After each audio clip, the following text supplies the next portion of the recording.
आज हम पढ़ेंगे डिसऑर्डर ऑफ पेनक्रियाज। पेनक्रियाज का डिसऑर्डर में मेन डिसऑर्डर एक है डायबिटिक मेलाइटस, जो कि आजकल की आम जिंदगी में बहुत ज़्यादा पाया जा रहा है। ये एक नॉन कम्युनिकेबल डिजीज़ है। इसके बारे में आज हम जानते हैं। It is a metabolic error of carbohydrate, protein and fat in which there is due to insulin deficiency blood have hyperglycaemic pathology.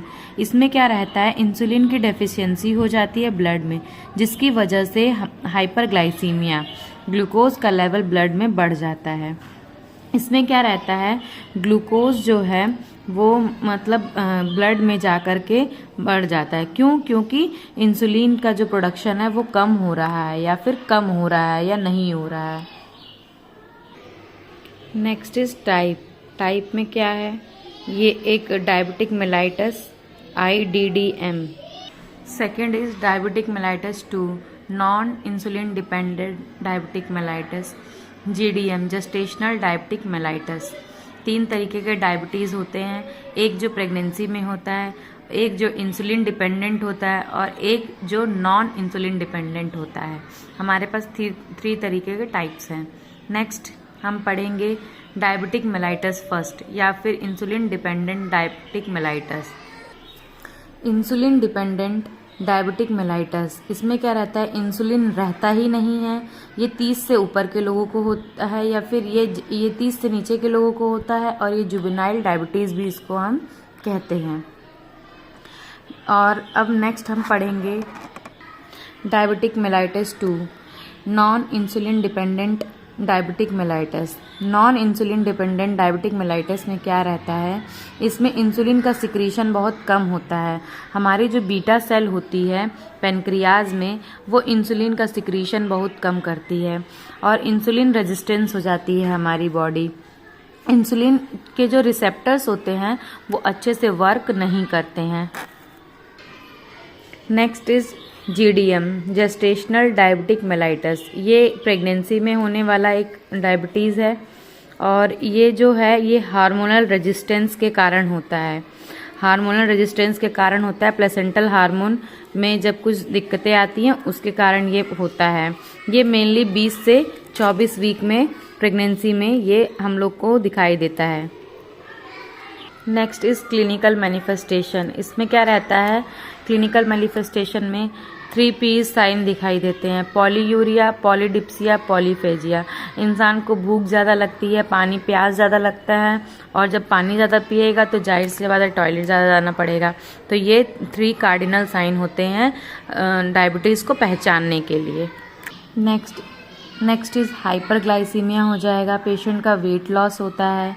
जब वेट लॉस हो रहा है तो पेशेंट थिन हो जाएगा, डल और लेथार्जी दिखेगा, वुंड हीलिंग जो होती है डिले हो जाती है, रिकरेंट इन्फेक्शन होता रहता है उनको, या फिर रिस्क बढ़ जाते हैं इन्फेक्शन के, जॉइंट में पेन होने लगता है, नंबनेंस होता है, और इंसोम्निया हो जाता है। पेशेंट को ब्लड विज़न होने लगता है, दिखाई सही से नहीं दिखता है, या फिर धुंधला धुंधला दिखता है पेशेंट को। ये एक डायग्राम है, इसके समझ से आप समझ सकते हैं कि कैसे कैसे हाइपरग्लाइसीमिया या फिर पेशेंट में इंसुलिन रेजिस्टेंस होता है।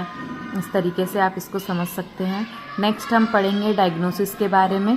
नेक्स्ट इसका डायग्नोसिस है, हिस्ट्री कलेक्शन और फिजिकल एग्जामिनेशन करेंगे पेशेंट का, रैंडम ब्लड शुगर देखेंगे, ठीक। उसके बाद से OGTT करेंगे, ठीक है। Oral glucose test, tolerance test करेंगे। ये एक कन्फर्मेटिव टेस्ट होता है। HbA1c करेंगे, जो कि हमारे 3 महीने के पूरे उसको बता देगा कि हम शुगर है या नहीं है।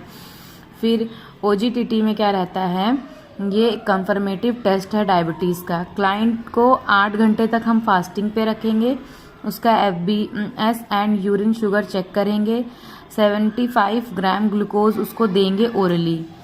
1 आवर बाद ब्लड शुगर चेक करेंगे, फिर 2 घंटे बाद चेक करेंगे, यूरिन में भी और ब्लड से भी, दोनों चेक करेंगे। उससे हमें पता चल जाएगा पेशेंट को शुगर है या नहीं है। ये OGTT करने का तरीका है, ओरल ग्लूकोज टॉलरेंस टेस्ट। ये HbA1c की नॉर्मल वैल्यू है।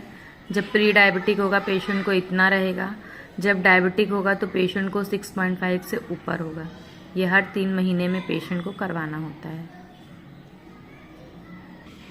Next is treatment. अब हम इसको ट्रीट कैसे करेंगे? फर्स्ट तो पहले हम सबसे पहले पेशेंट को एजुकेट करेंगे। Educate the client about the disease and it's management. क्या है ये दिक्कत है और इसको हम कैसे मैनेज कर सकते हैं उसके बारे में हम जानेंगे। Educate about the chronicity of the disease. इसकी क्रोनोसिटी क्या है डिजीज़ की, उसके बारे में बताएंगे हम उसको।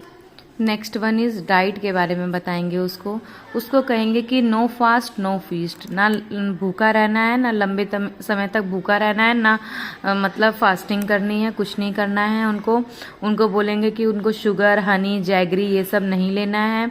स्मॉल एंड फ्रीक्वेंट फीड लेते रहना है उनको। जूसेस नहीं लेने हैं। फ्लूइड थेरेपी लेना है।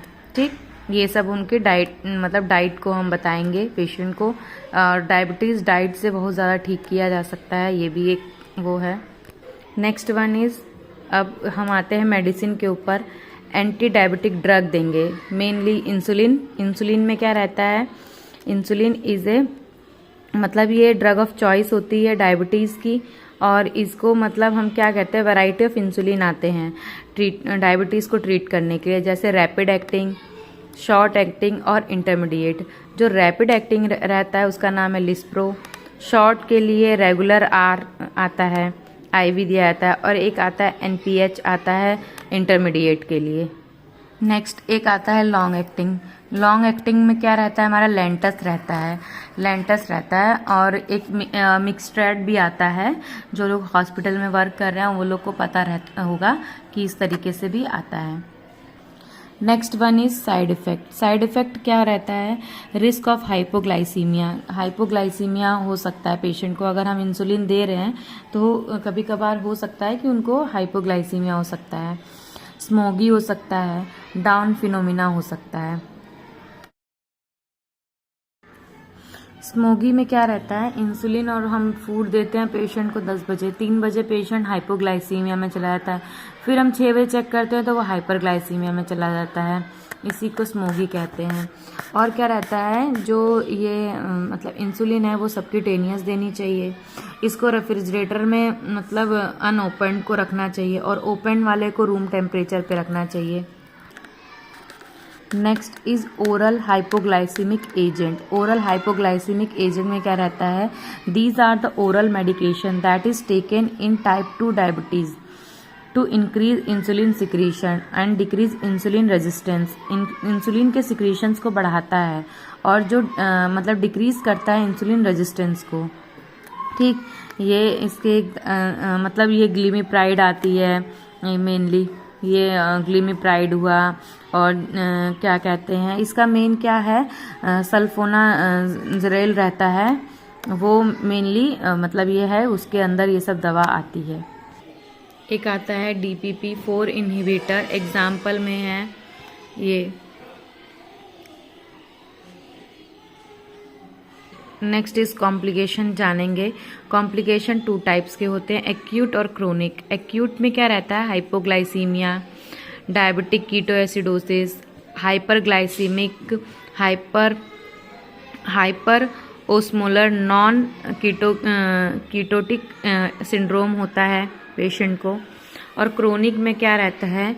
क्रोनिक में मैक्रोवैस्कुलर है। मैक्रोवैस्कुलर में CVA हो सकता है, MI हो सकता है। रीनल अटैक में क्या हो सकता है? पेरिफेरल आर्टीरियल ऑस्कुलेसिव डिजीज हो सकता है, ऑक्यूलेसिव डिजीज हो सकता है। और माइक्रोवैस्कुलर में डायबिटिक नेफ्रोपैथी, डायबिटिक न्यूरोपैथी और डायबिटिक रेटिनोपैथी हो सकता है। अब ये है कि आप हाइपोग्लाइसीमिया को पहचानेंगे कैसे कि पेशेंट को हाइपोग्लाइसीमिया हुआ है। 70 से कम उसका ब्लड शुगर आएगा, पाल्पिटेशन, रेस्टलेसनेस, एजिटेशन होगा पेशेंट को, comfort, not feeling well, hunger. उसको कैसे ट्रीट करेंगे? उनको 15 ग्राम ग्लूकोज 15 मिनट में देना है, फिर 15 ग्राम ग्लूकोज देना है 15 मिनट में, जब तक नॉर्मल ना आए। 3 बार ये ऐसा प्रोसेस को हमको करना है।